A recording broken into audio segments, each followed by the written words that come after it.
When I found out I had a hearing difference, I was already in high school, so maybe 16 or 17 years old. It was very hard at first. I did not know what I could do. I did not know about resources, about accommodations. I did not have any friends that had any hearing difference. So I did feel a little isolated. I tried to still hang out with my hearing friends. It was a little hard. Many of them understood how to communicate with me. They would speak slower, a little louder, but it was still a little difficult. Now as an adult, I know how to advocate for myself, and I let people know exactly what are the best ways to communicate with me. So I feel much confident now.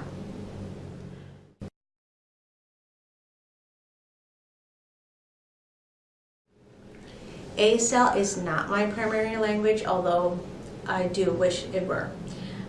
Because my hearing difference, I found out about it in high school, and then ever since I've been trying to adapt to being hard of hearing. I did not learn ASL growing up. I am committed though to learn ASL. My primary language, it really varies, so I speak English and speak Spanish. I have a coworker that speaks Spanish. I do speak Spanish with her in the office, English with the rest of my coworkers. At home I speak Spanish. I do, when in places where we have an ASL interpreter, it's really helpful to see the interpreter while I'm hearing the person speak. The signs make a lot of sense, and it's easier for me to understand. ASL, I'm 50-50. I'm part of the hearing world and I'm part of the deaf world. So I'm 50 spoken English and I'm 50 ASL. So I'm both, which I love.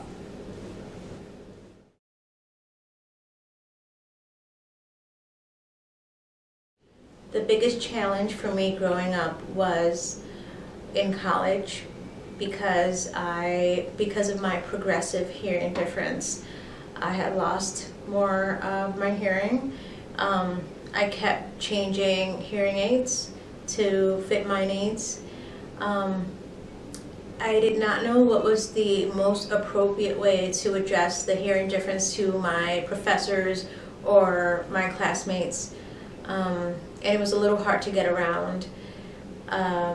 Even when I explained to teachers, professors, that they needed to face me sometimes if they had to write something on the board, I would miss it. So that must have been my biggest challenge just in college, right before I started looking for resources for deaf or hard of hearing.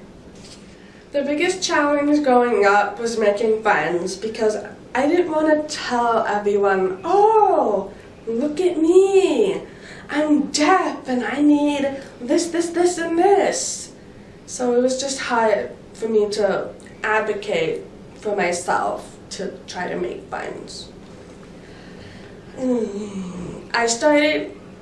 I overcame it because I started to feel more comfortable with my deafness. So when I started to feel comfortable, I started to tell, oh, I'm deaf, can you please look at me so I can read your lips? And, well, because I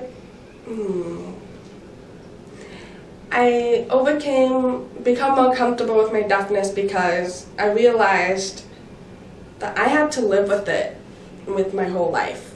So I needed to accept it.